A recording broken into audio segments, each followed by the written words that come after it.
You're listening to the Journey to Launch podcast, how to use every dollar you spend, earn, and save as a force for change with Tanja Hester. Hey, Journeyers, I'm really excited to welcome back a 3-time guest, which I was like, wait, you're on the podcast? Like, this is your 3rd time. Tanja Hester, who has been on episode 52 of the podcast, 127 of the podcast, and now the newest episode. And she is back to basically, we're going to catch up, Tanja, and talk about your new book, Wallet Activism. But first, let me just share a little bit more about yourself. Tanja Hester is the author of Wallet Activism, How to Use Every Dollar You Spend, Earn, and Save as a Force of Change. Hopefully, by the time you hear this, it will be out and you can pick it up. She also wrote the book Work Optional, Retire Early the Non-Penny Pinching Way. She's a former political consultant and journalist turned activist and early retiree. She retired at the age of 38, and she shares all her wisdom over at ournextlife.com. So welcome back to the podcast, Tanja. Thank you for having me back. I love talking to you. Yes. Now, here's the thing. If people do not know about you, they're going to definitely hear it, your personality and what you're all about in this episode. But I really actually respect, I talk about financial independence, retire early a lot on this podcast. And I definitely delve into different ways to reach it, whether through entrepreneurship, being frugal, negotiating your salary, all the things, right? And so I've interviewed people who are retired early and they're still earning money, which is fine. Or who are pursuing financial independence. Like myself, I'm still pursuing financial independence. I'm not there yet. But what I've always liked about how you frame and talk about your journey is that I feel like if there was a truest form or self of what it is to be financially independent and retired early, you try to, I don't know, keep the definitions clear, meaning you really feel like, and for yourself and your own platform, like you have retired early based on you working and saving and investing your money. And now the content that you're putting out is solely based on giving information. Like, you write books, you have a blog, but you're not like selling anything. And I know that a lot of times, like in the financial independence space, and which is a lot entrepreneurial, we like sell things. And I always like that, okay, there are some people here that are actually like literally consider themselves and are financially independent, but also not depending on money from their readers, apart from like if they buy the book, which is very affordable. So I want to kind of talk about that a little bit, and then we can go into your new book and philosophies. So can you share, for anyone who's not aware, your quick couple minutes of how you became financially independent, and we can go from there. Yeah, and thank you for saying that. I never want to slam those who need to make money. I mean, people need to make a living. You need to feed your family. Like that stuff is just the reality of capitalism. But in terms of me, I started out my career in journalism working at National Public Radio. I worked for the federal government for a little bit at the Department of Education. I know all about student loans from that. And then I spent the bulk of my career doing political consulting to political candidates, politically aligned causes, working for nonprofits in the progressive space. And so that really was how I spent 16 years of my life before I was able to retire. And I think that the new book is just a reflection of that. So, it's funny, the folks were like, but you've been talking about FIRE this whole time. Why are you now talking about activism? I'm like, that's just going back to my roots, and who I am. But in terms of the motivation to retire early, my husband, Mark, and I both had really high stress jobs. We knew that the work we were doing, and I started having to travel every single week, that was really taking a toll on us, on our marriage, on our health. And it became clear to me pretty early on that I was most likely going to get the disability that my dad has that forced him to stop working around age 40. And I saw how hard that was for him. I mean, in his case, it was really terrible. He was actually laid off the day before the Americans with Disabilities Act took effect. And I learned recently he was also laid off because my medical bills had been so high. And the company said his kid was too expensive. So I have, in fact, been discriminated against. But knowing that whole history, I didn't want to repeat that. And so I knew that I wanted to be able to travel and to do some things that I really didn't have time for while working before I lost my mobility. And I also just wanted to hold that sense of control, of not being forced out of work, not on my own terms. So that was really it. And so, the story of how we saved is pretty boring, actually, and it's my least favorite thing to talk about just because I have nothing interesting to add. We really did a very automated process. every time we got a raise, we banked the whole raise. We had it set to go into investments and savings. And, we just let time happen. And so I'm a big fan of the boring, unsexy path to saving and investing, and think that can be really powerful. So it very much worked for us. We were really lucky. But I think it's important to talk about stuff like that not everyone's motivation is just to like go out and live a super kick-ass entrepreneur life, or to own a fleet of rental properties that might be exploiting lower income people. And that not everyone has the privilege to do this. So I really always appreciate that you create space for those conversations too, and don't just put the rosy picture on everything. Yeah, I mean, it's important. I think what's important about this community, or like being online, is that everyone has a different set of privileges and starting points that allow them to do certain things. And so there are some people where they're making their income, they're living from the work that they're providing, right, to their audiences, and then that's how they're fueling themselves towards financial independence, right? I think what I hear from you when I see your commentary on it is that you just don't like when people don't say that's what it is, right? Yeah. People pretend that it's not that. Totally. I think that the disclosure is key. So the number of people who are doing what I think of as sort of a weird Ponzi scheme, where it's like, I want to sell you on the idea of early retirement. You can give me money, but really I'm not actually there without your money. That feels very dishonest. And I think that people need to be really upfront about that and more transparent about how their finances work, because audiences need to be able to consider that in taking your advice or not, and to know what your conflicts of interest are. And I think as a community, we don't always do a great job of that. Yeah. So, I mean, I appreciate that. I appreciate that you are a voice in this space that talks about that other side of things. So as we go into the why for this book, because before we pressed record on this, like, you wrote your first book, Work Optional, which I loved, and you came on the podcast and talked about that. And in the second book, you said you went deeper. Like, you shared more of your personal story. And admittedly, I have not read the entire book. I kind of like quickly looked at it before we got on here, but you said that like this book was needed. It allowed you to go deeper into your story and be more vulnerable, but also share something that you think people need and want, and which is like, how do you spend your money in a way that really reflects your values? And so can you talk about that?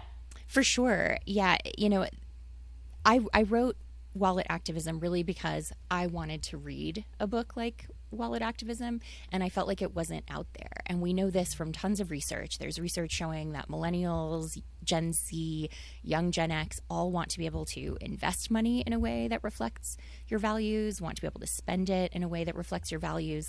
And I felt like people were really poorly served by the resources that were out there, or worse, a lot of the information out there trying to speak to that is manipulating people, is lying to people, is saying like, hey, here's a great thing you can do, but most of it is greenwashing, or what you might call quote unquote woke washing, making a product seem really socially conscious, but then you look at it and you realize like, oh, they actually have horrible worker abuses at their factories, and they're huge polluters, and they're trying to make you feel good about buying from them.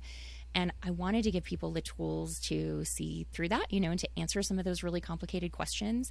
So that was really my motivation behind it, is like, I wanted to know the answer to this stuff. I'd worked in activism and the cause space for a long time, and didn't know these answers. Like, how do you invest responsibly? How do you shop responsibly? What's the best way to think about where you live, or how you earn a living, or how you give money away?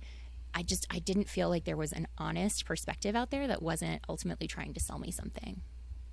And I mean, I think it's hard, right? Because like, we live in a capitalist society, and it's funny because sometimes when I go down that road of why capitalism is bad, and why like simply just giving more people money doesn't help, right? And I get down there and I'm like, well, if I really keep going, like, I'm going to change my whole like life. I'm not going to like want to be a part of this society in terms of like being a part of the cog, like, or the wheel. It just feels like, it almost seems like, how can you get away from this? Like, how can you not be a part of the system? Because we all have to live in it and participate in it. And I find then also for minorities and for Black people, it's like, I don't feel like I have the option to opt out, right? Like, there are certain things there were some instances where with a conference, and they were like, they had some issues, and people were like, well, why did you still attend when there were issues. And this was years ago. People like knew of the issues and were still attending.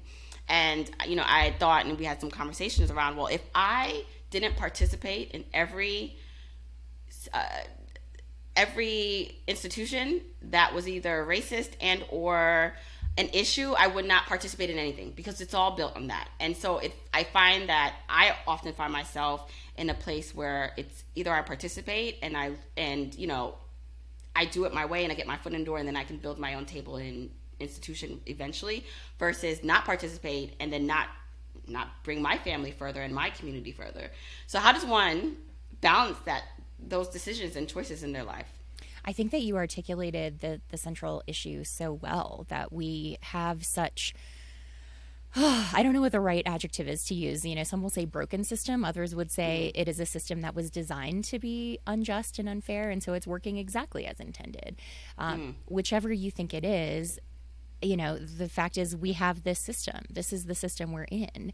And so I think you're right. I think you have to sort of do your best and find your own way through it and figure out the ways that you want to be subversive or that you want to opt out. I really appreciated, I don't know if you've ever listened to Vicki Robbins' podcast, but she had the novelist Kim Stanley Robinson on, and they were talking about her book, Your Money or Your Life. And it was funny because Vicki and I really agree on a lot of stuff, and we both have laughed that we're sort of embarrassed that our best known books are about how to get richer, which feels like very anathema to who we are. But anyway, we were chatting about this, and in her conversation with Kim Stanley Robinson, she said, well, with my book, am I ultimately just teaching people to be better capitalists?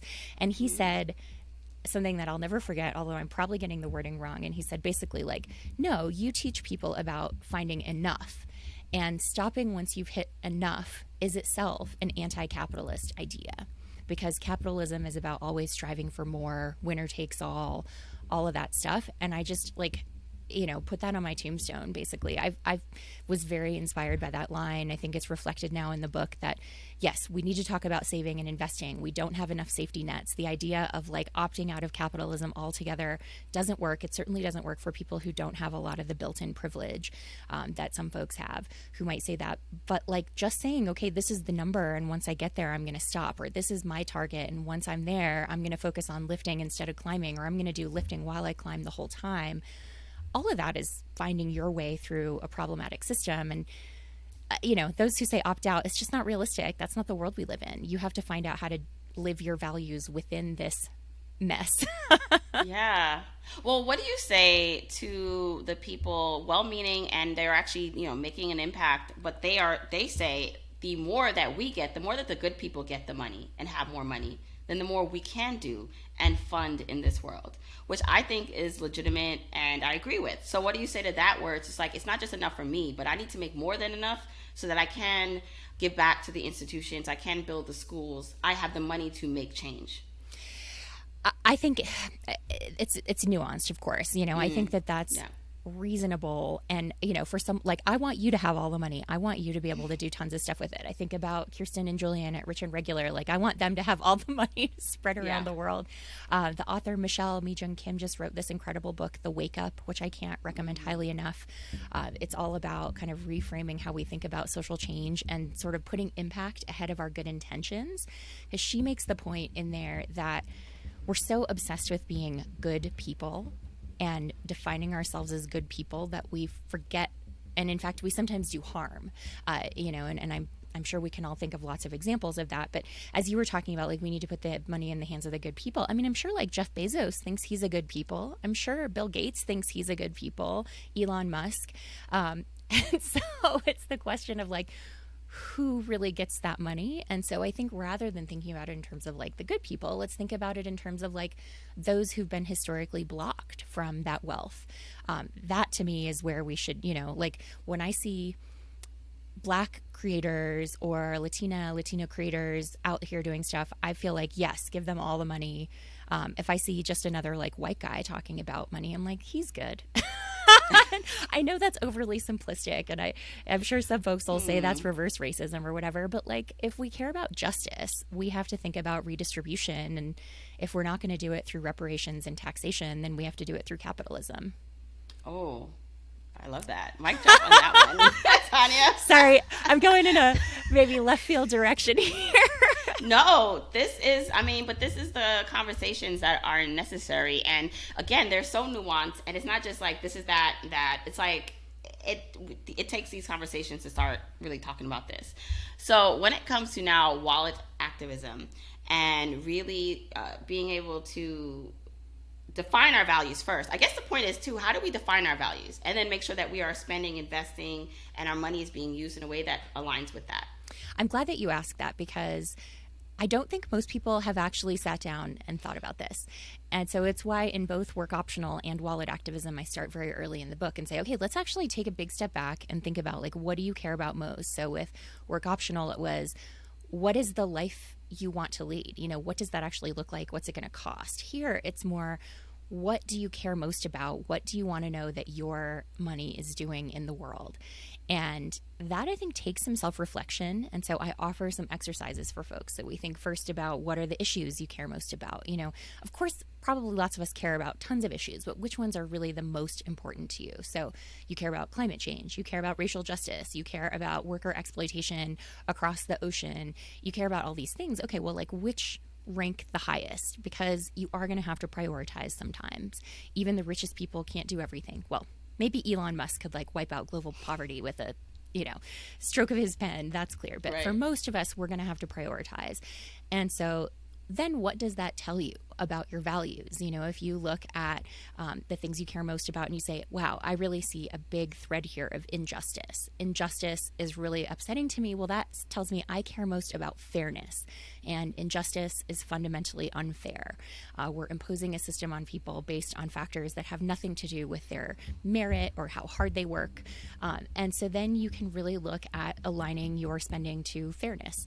But most likely you have multiple values. And so it's really thinking about that, thinking about the issues you care most about, and then using that to craft a spending philosophy. And also, it's not just spending, it's also earning, investing, saving, all of the things. And it's to me very much about automating things. I love the analogy, and I've used it in both books, of if you're a vegetarian and someone says, do you want a burger? You don't have to spend any time thinking about that. You don't waste any mental energy. You don't spend any willpower. You just go, nope. And I want people to have that option too with how you use your money or how you deploy your financial power, because otherwise this stuff will exhaust us, and that's not sustainable. It's about, this isn't a diet mindset, you know, this is like a holistic, sustainable life approach. And I think that it's really important to conserve our mental energy and save that brain power for the hard decisions. Yeah, you know, and as you were talking, I'm thinking for some people, including myself, it can be overwhelming to think about how much our lives would change if we really followed suit and did the things that we said we cared about, or, you know, spent in a way that we valued. Like, do where we invest change, who we invest in, like what we talk about, like all that stuff can seem overwhelming. And in the pursuit of reaching your own personal goals, which I know you talk about aligning them, like you can reach your own personal goals while still doing well, or using your money in alignment, it can feel like, how can I make this automated? How can I make it easier? What are the systems in place? How have you found a way to make it easier for yourself or to talk about? Yeah, I mean, I think that a good way to think about it is to think in three categories. So you have, once you've done all this thinking, you've prioritized your values, you've done some thinking about the issues, and also I try really hard in the book to give you a lot more information so you understand the context for your choices maybe better than you did before. Once you've got all that, then you can categorize things into things that I don't spend money on anymore, or I won't earn money that way. I won't, you know, live in a community that, you know, supports that kind of stuff, you know, whatever that looks like for you, for your financial power. Then you've got the middle category of things that you will use your financial power for, but they need more thought. So maybe you just slow down on those choices and you think about them more and you pass some of the times. And then you've got the category of choices that you do and you don't have to think about them or stress about them. You can just go through that stuff. And I recommend that folks come up with several categories of things that you can spend money on and not feel guilty. Because again, we don't want this to feel restrictive or like a diet, because that's not sustainable. And so it's categorizing things. And I think that once you do that, it becomes much easier. Then you're only spending mental energy on the things in that middle category, but it's freeing you from having to spend any thought of, you know, when someone does that metaphorical, hey, do you want a burger? And you go, nope, like moving on with your life. I think that is more manageable, and it's actually much less difficult to get to those three categories than people might imagine. Can we, for someone listening and they're like, okay, I'd love an example of this, even in all three categories, of how, like, a switch or something that they can do differently. Can you give an example of that, what it would look like? Sure. So, like, I recognize, and I think this is really important, that for lots of folks, their best option for shopping is Walmart or Amazon. And I think there's so much in the conscious consumerism. I put that in air quotes because I don't, it's still fundamentally consumerism when you frame it that way. But there's so much in that space that sort of assumes that, like, everyone can afford Patagonia and to buy all their food at the farmer's market, which that's not realistic. Most people can't do that. We know that most people can't afford $1,000 emergency. And so, like, the thought of spending more than you need to on stuff is just whack. So you might say, okay, I can only afford to do most of my shopping at Walmart, and I don't feel really good about that. So maybe then your categories are less about where you shop and more about timing. And you say, okay, I am going to only shop on non-peak times because I know that when it's peak period, that's when the workers tend to get injured more frequently and they are mistreated a lot more because there's all this pressure to get packages out. You can think about this with Amazon too, with like Black Friday or their Prime Day or all the different promotions they run.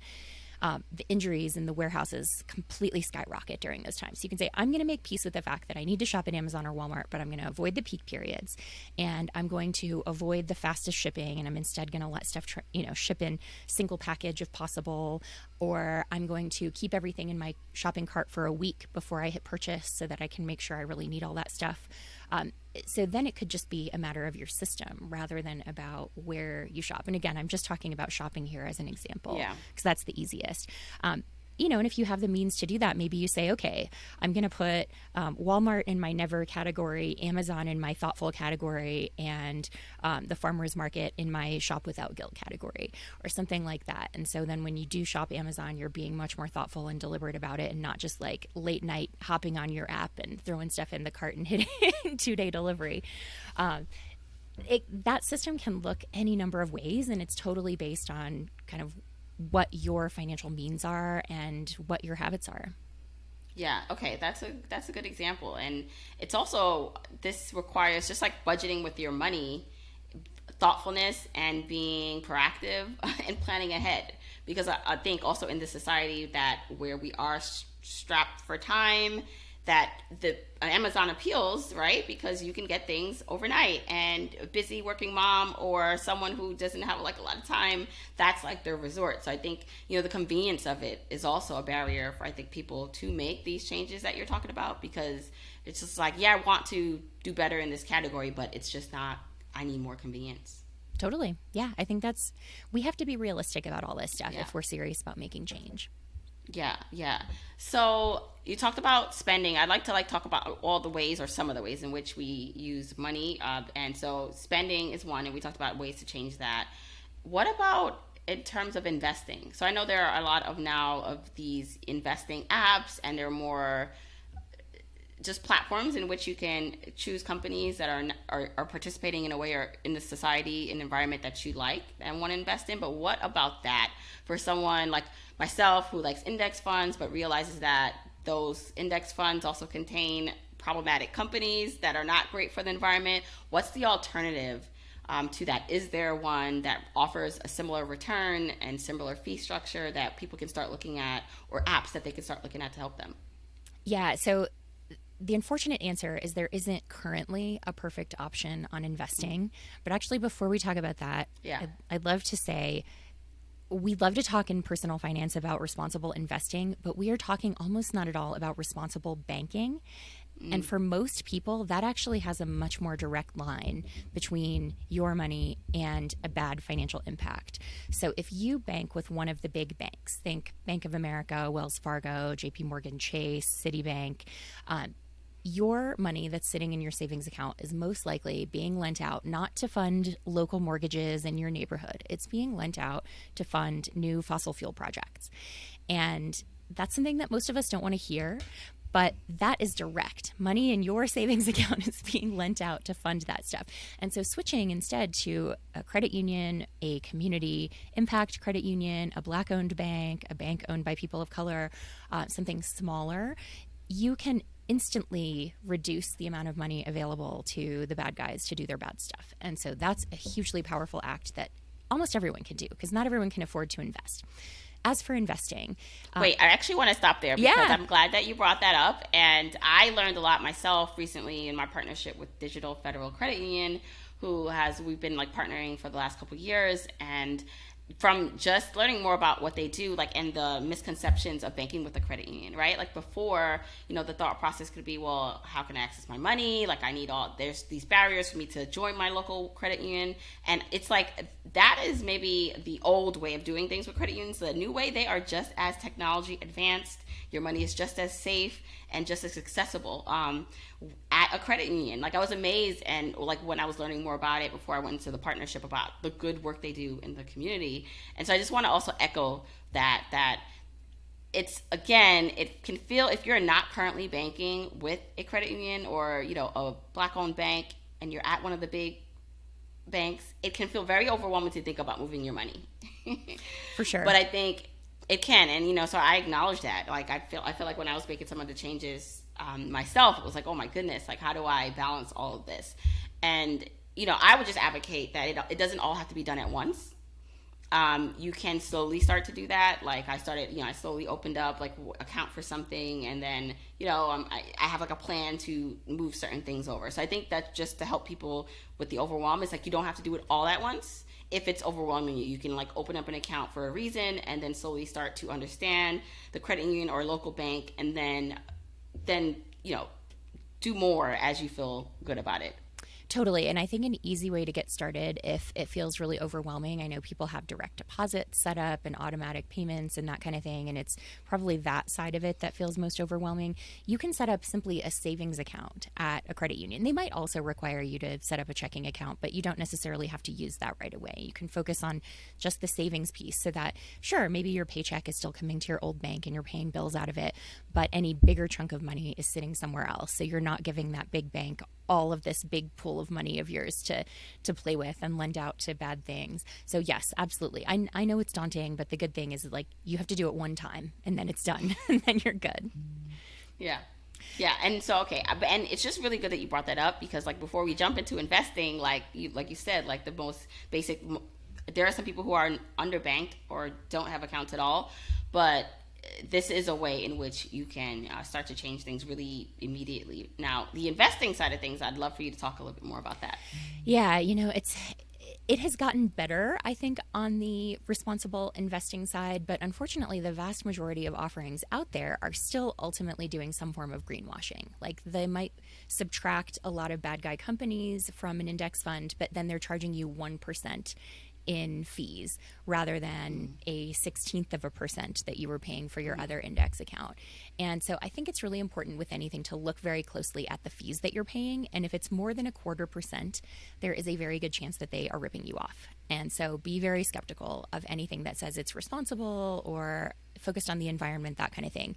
The other category of fund that has grown a lot is the ESG fund, which stands for Environment, Social, and Governance. And unfortunately, ESG is not currently a regulated term. That could change, but right now it's not. And so right now, a lot of people are putting these funds together, calling them ESG, but then if you actually look at what's in them, sometimes petroleum companies are in them. There was a report that just came out this week, actually, that Facebook is in a ton of the ESG things. And different conversation, but I think a lot of us probably would prefer not to support them. I mean, the thing I would say too to folks is, with your investments, it's not nearly as straight a line from your money to a bad cause. The main thing that you're doing if you invest in, let's say, Exxon, a fossil fuel company, is you're helping uphold their share price by creating demand for those shares. And you are potentially also getting dividends from them, and you're profiting off of their bad acts. Now, you could actually argue that you profiting off of it and doing something good with that money is better than more, Exxon executives owning those shares and getting that money. So you can do with that what you will, but it's not nearly as direct a line as with like your savings account. And so if you're not able to invest responsibly, I would say don't stress too much about it. Just do your best moving forward. But the most promising thing that I really hope will be more accessible soon is a new development called direct indexing, where you can get an index fund and then you can go through and manually pull things out. So you can say, I don't want any fossil fuels in my portfolio. I don't want any junk food. You can have your own thoughts on that. Whatever it is, for me, it's like assault weapons manufacturers. I don't want to profit off that personally. And so you could pull out whatever you want. And so that's something that's becoming more available. It's still not widely available, but we're getting there. And then in terms of ESG funds, they're not necessarily bad. You just have to do a little homework. So I would encourage folks, if you see a fund you like, go and search that ticker symbol with responsibility, with climate change, that kind of stuff, and see what others have said, if others have pointed out problems with it. And as with everything, always look at those fees. High fees are always a scam no matter what. So look for under 0.25% whenever possible, or otherwise you're going to lose half your gains to the fees. And when it comes to, like you said, we talked about a bit of spending, where you bank, investing. Let's move on to like earning money. I find that, they all can be a little complicated, but earning money, I want to see what you say about that first, and then I could give some thoughts around why for some people that could be so complicated, like to decipher, and maybe not for some others. But how do you earn money in a way that also aligns with your values? It seems like a very obvious question, answer, but I would love to hear what you have to say about it. On a very basic level, I think it's sort of the question of are you using the bulk of your time in life to contribute to a good cause or a bad cause? Now, having said that, that's an incredibly privileged thing to say, because most people don't, in fact, get to pick and choose exactly what they want to do for a living. And so if you're able to say, okay, I'm not going to contribute my talents to this industry that I think is bad, that's a really good thing, because depriving bad industries of the top talent is going to be another way that we can force them to change. But if you have to work for a bad guy company, I use the terms good guys and bad guys, and I know that that's gendered because most CEOs are men, and so I feel good about that. But if you have to work for a bad guy company and you have no choice about it, I also talk about how you conduct yourself in the workplace and how that can be a form of wallet activism, because work is a financial transaction.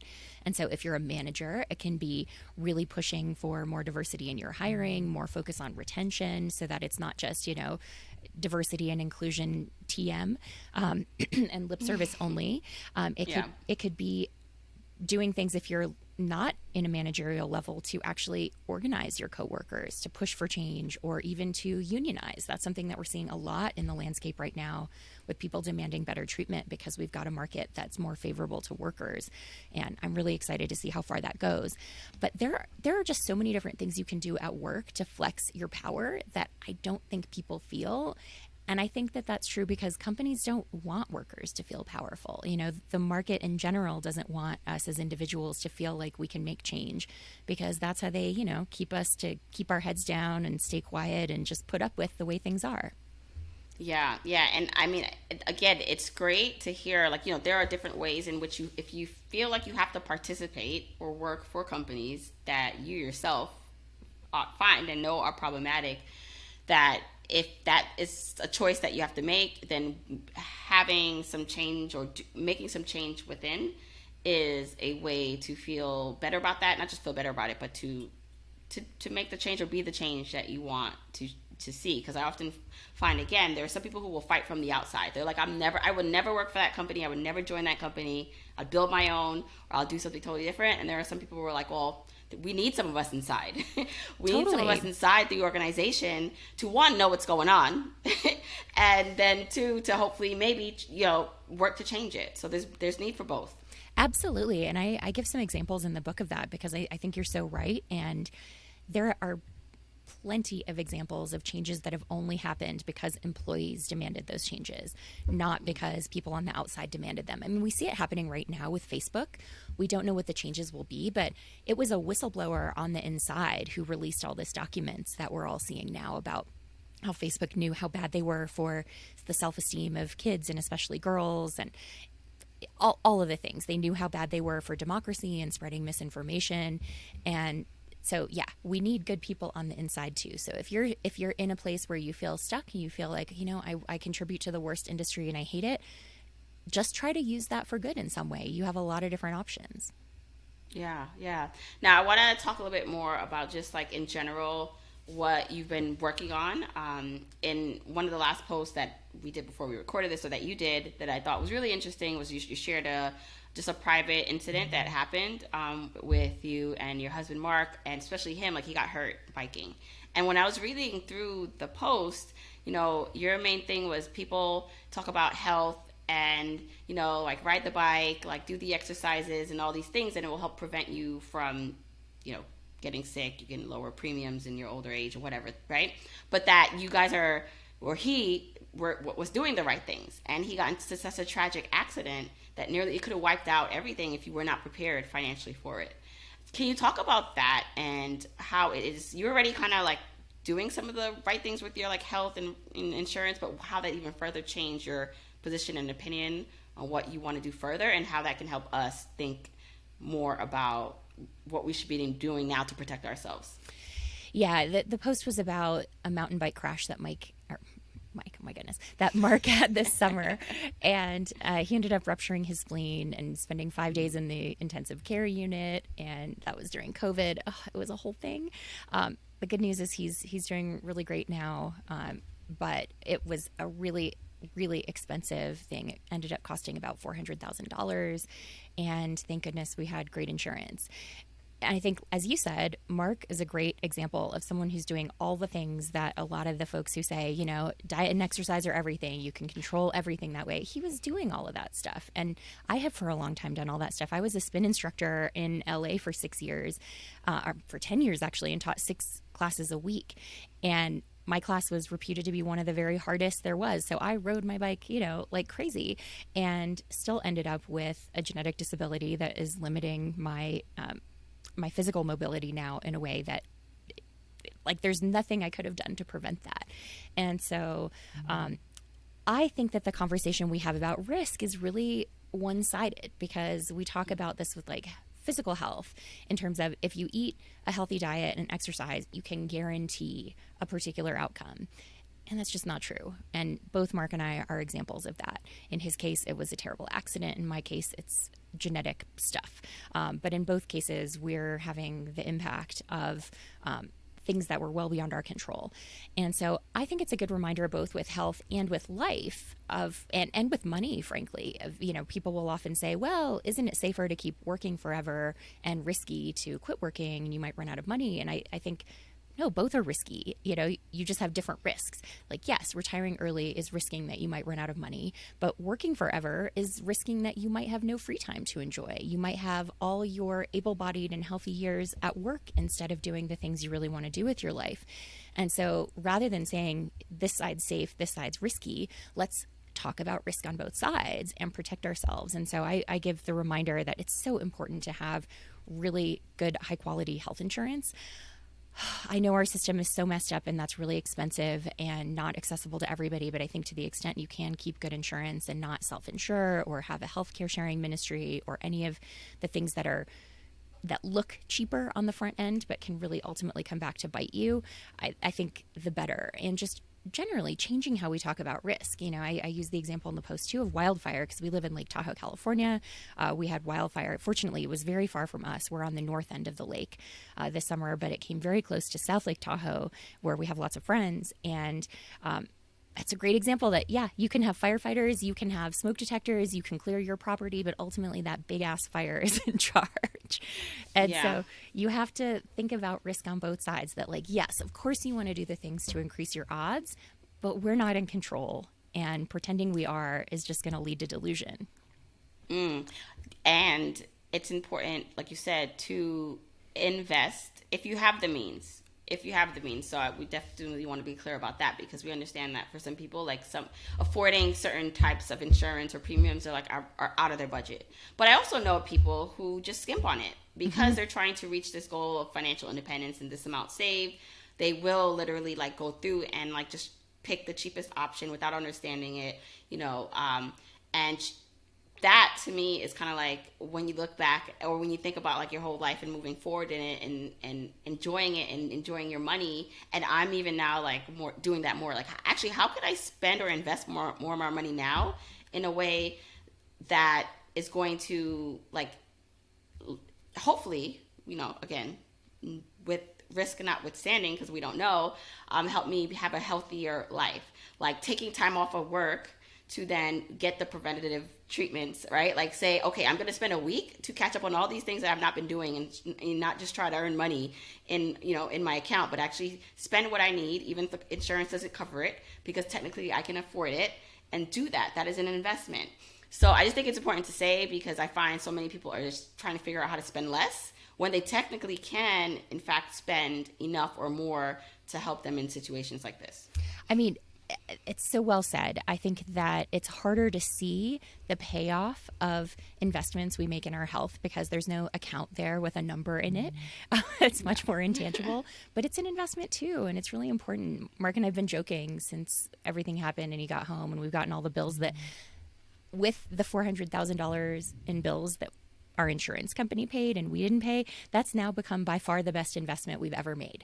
You know, every dollar we've ever spent on health insurance, we just got back like threefold, maybe more than that. We haven't actually done the math on that, but you know, none of us can see the future, and you want to protect yourself. And also in this case, hey, we actually made a great investment in our health insurance. Well, sidebar, just a little bit more information about your insurance. Like, what was your insurance? Because I know because you are fully retired, self-employed, like, which way did you go? Just for people who are wondering or want to get better insurance. Yeah, you know, we're lucky to live in California where the rates are a tiny bit better than in other states because, unfortunately, there's so much politics in all this, and so many states have threatened to take the subsidies away, and that threatens the insurance companies and they raise their rates more. But we've from the beginning, for 4 years now, bought insurance on the exchange. It could be healthcare.gov for most folks in California. It's Covered California. And yeah, we've just bought, you know, kind of the standard silver plan. We've had Blue Cross some of the time, Blue Shield some of the time. We've gone back and forth based on how much the medications that we take cost on each plan. But yeah, we just have standard insurance. And the good thing is that a lot of states have now expanded Medicaid, which makes even lower income people eligible for full coverage in a lot of places. And so I think if you're someone who hasn't looked in a while, it's good to just look it up. Go to healthcare.gov, go to your state and see. You might actually qualify for more help with your payments than you think. Yeah, no, that's good. And I want to say that I said that I messed up one of your episode numbers. It was episode 52 and episode 84. And I do believe we talked about insurance a little bit in some of those episodes. So go back and check out those recordings and episodes, guys. Now, Tanja, please tell everyone where they can find your new book, Wallet Activism, where they can pick it up, where they can follow you and support you. Thank you. Yeah, the book Wallet Activism is in all the book places. I'm really encouraging folks to support small independent bookstores if you can, or otherwise bookshop.org is a great online option that in fact has the cheapest price right now. It's cheaper than Amazon. If you need to go Amazon, totally understand, but try to do smile.amazon so a portion of your purchase price will go to the nonprofit of your choosing. And it's available in all the formats, paperback, ebook, audiobook. I recorded a few weeks ago. That'll be out soon.